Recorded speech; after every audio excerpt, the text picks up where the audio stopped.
Many of us who use keys or a pen to open a package na parang wala nang bukas. Tapos pag hindi na sumulat yung ballpen, itatapon mo na lang. Parang yung ex-girlfriend mo na nakalimutan ka lang i-text.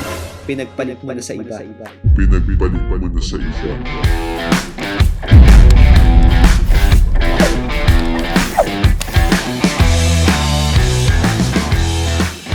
Yo, what's up mga chong na matulis?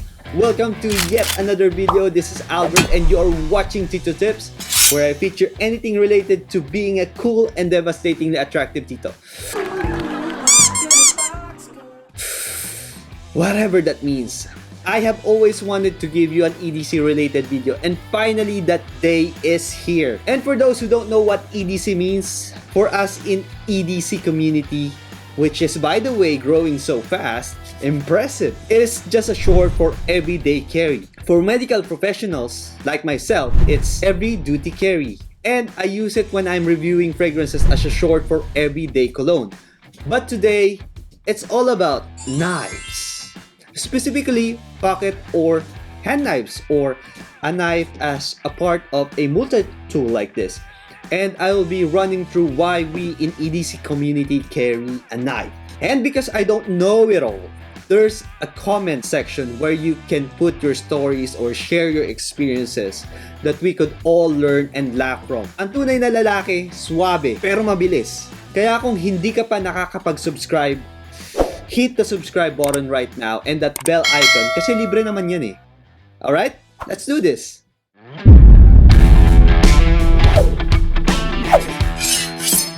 Do you carry a knife but you can't give any reason that will quench other people's curiosity? Ako din eh. You're not alone. And quite frankly, it's not our duty to give reason to anyone except if you're entering an establishment that bans all types of blades or if a police officer asks you. But all I know is since the prehistoric era, a knife or a blade is an essential carry tool that shaped history as we know it. So let's pause for a moment and let's dive quickly into a brief history of knives. The use of knives can be traced back to the prehistoric era through archaeological shreds of evidence. It was invented by Romans as an easy carry for farmers, soldiers, and explorers to use on their journeys and conquest. But at some stage, sheathed knives, which are relatively longer, became more popular and the use of pocket knives fell somewhat into disfavor, probably because the former provided more convenience and more practical in hostile environments. And then pocket knives started regaining their popularity by the 16th century, particularly in American colonies. As an ultimate portable tool, a pocket knife was a useful aid in various tasks, including eating on the go or just doing simple temporary fix.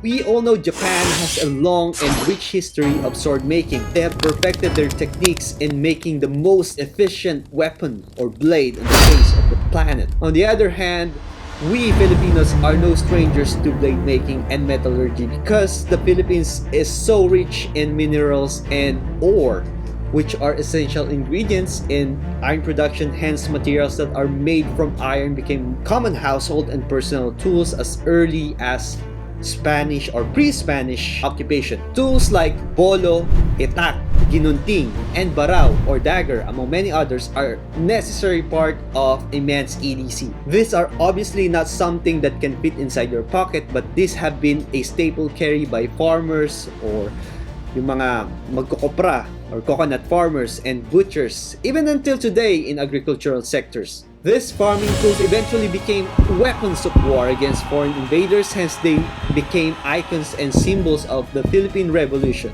And now that we live in a free society, is there a reason to carry a knife in your pocket every day? If I'm a person who is not carrying it on a daily basis or has not carried one at all, then my answer is a quick no, none, wala. I don't know, but since I'm a Tito who carries one every day, I would say that I feel naked without it in my bag or in my pocket. But seriously, you know that you and I cannot really justify it. I simply don't know how. They can only find out for themselves that life is so much easier if they have one in their pocket. And how many times have you been in that situation na sinabi mo sa sarili mo na, damn, a knife would be so handy by now. A knife has only one function, and that is to cut. You can say stab or slice, but you get the idea. But let me show you what else you can do with it. The most common thing that you can do with it is open just anything with it. Cut a hole in a box. Almost everything that we buy in the grocery shop, Grocery store, get a box. or online store comes in a box. Make her open the box. This is because more manufacturers are now concerned and aware of harmful effects of plastic in the environment. That is why shipping companies and online businesses shifted to carton boxes. That's the way you do it. And admit it, opening boxes with a knife is so satisfying after waiting for 3 months for your package to arrive. Yung basketball shoes, yung t-shirt, yung action figure, yung pabango, o yung balikbayang box na galing sa mga kamag-anakan mo overseas. Ang sarap buksan, di ba?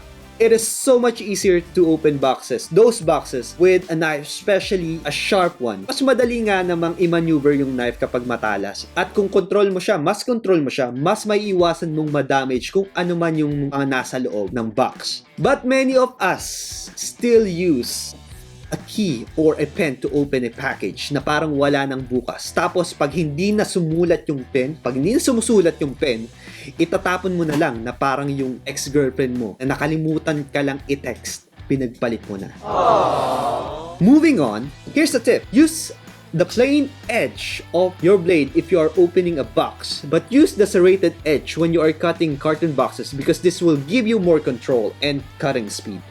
Now, another thing that we use our knife for is to use it as a prying tool. Oops, before you give a harsh comment, just chill and hear me out. Because I know that most of you owns a very expensive knife. I'm fully aware that it's a big no in the EDC community, but when worst comes to worst, and you don't have the luxury of time, yung wala ka na talagang choice, everything is expendable.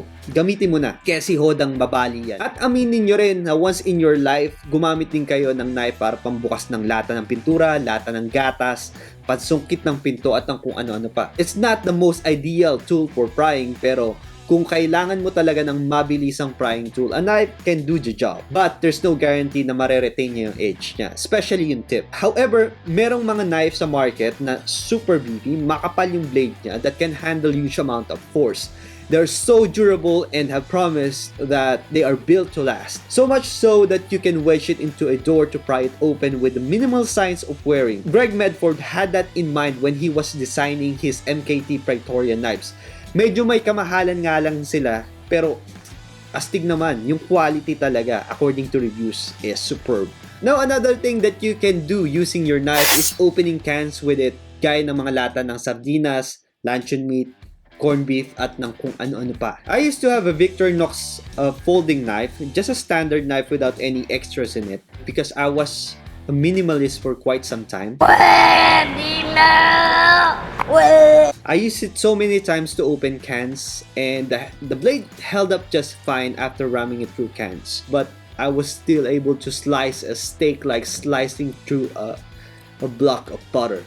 Yung nasa room temperature na butter. There were only minor scratches on the surface of the blade, but it was still able to retain its sharpness. Unfortunately, I lost that precious knife and replaced it with something identical, but this time, well, not totally identical, because this time it has a bottle opener, a can opener, and a screwdriver. It also got a very sharp rimmer. A very, very sharp rimmer. Nadali ako nito minsan eh. And speaking of screwdriver, I also use it for tightening small screws, something that most of us have done in the past. At halos lahat naman ng gamit sa bahay merong screw. Diba? Yung electric fan, flat iron, toy cars, microwave oven. And once in a while, lumuluwag naman talaga yung tornilyo, especially kung gamit na gamit mo yung bagay or minsan nang nabuksan. Cut a hole in a box. And why bother getting a screwdriver if you only need to tighten up one screw, diba? Yes, a knife is good enough to tighten up screws, but Can it tighten up screws in your head? Kita mo to, flat screen TV? Hampas ko to sa pagbumuha ko, no? Well, kinda. We are fully aware that when carrying a knife, there's a potential risk to cut yourselves or others by accident. And having said that, this will develop a mindset, or this will give you a mindset that you have to be very careful with your actions and your words. This means whatever the outcome might be, you have to take full responsibility for it. Also, keep in mind that anyone might also be carrying a knife. Like back in the days, most of people carry blades because it's an essential farming tool. It's the most common profession, especially where I grew up. Even though they are kind and courteous, mahaba ang PC nila, you have to choose your words very carefully because any blade, no matter how small it is, in the hands of an able man can be a weapon, may it be for offense or defense. And like Mr. Doug Marcaida said, overall, it will kill. Will kill. Your blade, sir, will cut. It will kill. It's deadly and it will kill. it will kill. And that's another purpose why we carry knives. It serves as a deterrent. That's not a knife. That's a knife. But don't get me wrong, I mean, pocket knives are not originally designed to harm people, although they can cause serious injuries as much as recklessly driving a car. I understand if you disagree, especially if you haven't tried carrying pocket knives before, especially on a daily basis. But if that situation comes, and God forbid, that you have to defend yourself against a threat, there's something that you can use and make it home to your family alive. You might find other uses of a pocket knife, especially tayong mga Pinoy. Of course, tayong mga Pinoy, mga resourceful tayo. Yung iba ginagamit pang kamot ng likod, panlinis ng kuko at ng kung ano-ano pa. I wouldn't suggest you to do the same, especially kung hindi mo pagamay yung blade mo. Kaya ako, lagi ako may dala nito, diba? Hindi lang siya pang sungkit, hindi lang siya pang abot ng kung ano-ano. Siyempre, pang kamot din siya ng likod, diba? It can also be something that you can fidget or play with, but make sure to do it in private. What? That doesn't sound right. Don't do it in public because it looks weird. And I don't want you to look weird because you'd scare the bebas away. Always remember that knives should be a concealed carry. When you're carrying a knife, always hide it. And if someone sees it in action, if you're using it correctly, they would see you as someone who is always ready, dependable, and reliable, especially in a very difficult situation. You alright? I'm always all right when I'm with you, Dundee.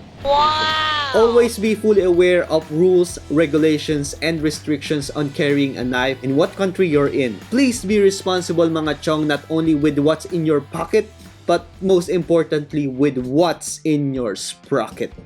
That's all for today, mga chong. I'd love to read your comments and stories about why you carry a pocket knife. If you like this video, please give it a thumbs up, share this to your friends and to your EDC community. Also subscribe to my channel and press that notification bell so you'll be notified when I release a new video. Once again, this is Albert reminding you to always be tactful and thankful because whatever you're going through, carry mo yan. Thank you so much for watching and I'll see you in the next one.